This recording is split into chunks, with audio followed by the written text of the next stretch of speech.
Natagpuan na ang mga labi ng TNVS driver na hinold up at pinatay ng 3 nagpanggap na pasahero. Bagay na narinig sa audio ng dashcam. Eksklusibong nasaksihan ng GMA Integrated News ang mismong pagturo ng mga suspect sa lugar sa Nueva Ecija kung saan nila tinapon ang biktima. Nakatutok si John Consulta. Exclusive. Pagka papunta tayo dito po yun sa kaliwa. Opo, doon pa balikan. Eksklusibong nasaksihan ng GMA Integrated News ang sandali ng ituro ng 2 suspect ang lugar kung saan nila itinapon ang labi ng nawawalang TNVS driver na si Raymond Cabrera. Dito nga yun. Dito.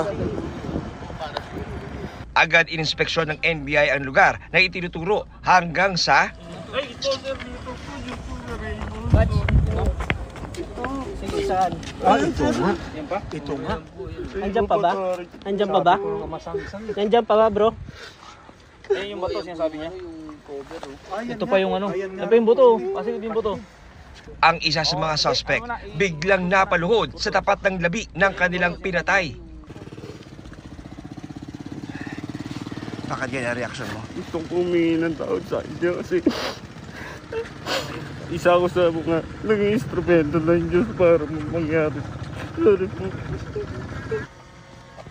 Matapos kordonan, kumilos ang forensic team ng NBI para ma-recover ang labi na itinago sa loob ng mga masukol na halaman sa gilid ng kalsada kung saan walang bahay at walang street light. Nagsuot muna tayo ng mask dahil medyo hindi na nga maganda yung amoy dito sa area at sa ating nakikita ngayon ongoing ang retrieval operations ng NBI at inuuna nilang kunin yung merong nakuhang car matting, may nakuhang damit at sa ngayon ay kukunin na yung pinakamismong katawan ng ating TNVS driver.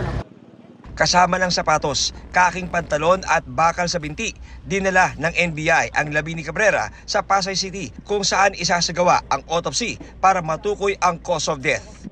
Nahanap ang labi ng biktima halos 2 buwan matapos siyang mawala noong May 18. Matapos hold upin at patayin ng mga suspect na nagpanggap ng mga pasahero. Ang krimen narinig pa sa recording ng dashcam ng sasakyan ng biktima. Ano ba tinulog to? Sa tiyan lang sa puso, tinatagit yung puso. Hindi ko makuha. Hugutin mo, saksak mo naman sa puso.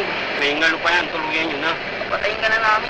Ang mga suspect na sumakay sa Unity Cabrera mula sa Parañaque City, bumiyahe pa sa Nueva Ecija upang doon itapon ang kanyang katawan. Sa aming panayam sa isa sa mga suspect, sinabi niyang gipit lang sila kaya hinold up si Cabrera. Pero lumaban daw ang TNVS driver. Nag-agawan sila sa kutsilyo na kanyang hawak na nauwi sa pagkakahiwa sa kanyang kamay.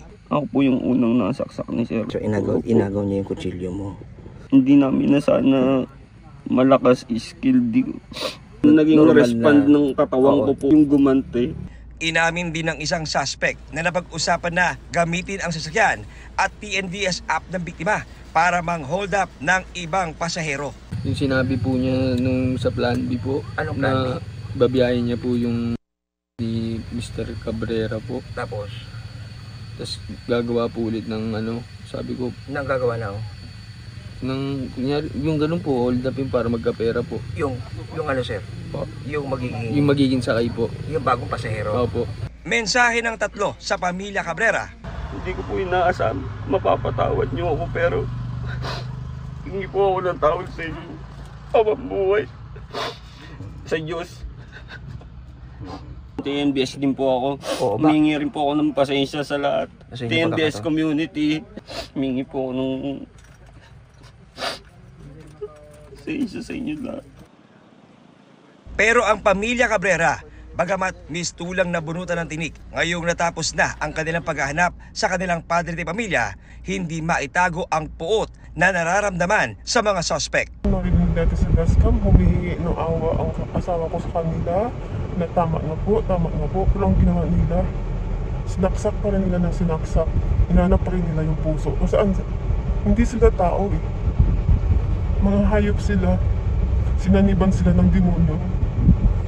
Nawalan kami ng pati di pamilya dahil sa ginawa nila. Nagpasalamat naman ang pamilya Cabrera sa NBI at sa lahat ng tumulong para makita si Ginoong Cabrera. Salamat po sa pagtulong po sa amin. Sa inyong mga media po, hindi po namin matuntun ko sa location ng asawa ko. Maraming salamat sa tulong po ninyo lahat. Kagabi, sumuko kay Manila Mayor Isko Moreno ang 3 suspect na kinalaunan ay na-turn over sa NBI na nauwi sa pagkakarecover ng nawawalang labi. Humingi sila ng tulong kung paano sila susuko sa alagad ng batas. Now, through some assistance from the Northern Police District and the Manila Police District, nandito sila. Natakot umano ang mga suspect para sa kalagayan ng kanilang mga pamilya matapos maibalita ang krimen. Para sa GMA Integrated News, John Consulta, nakatutok 24 oras.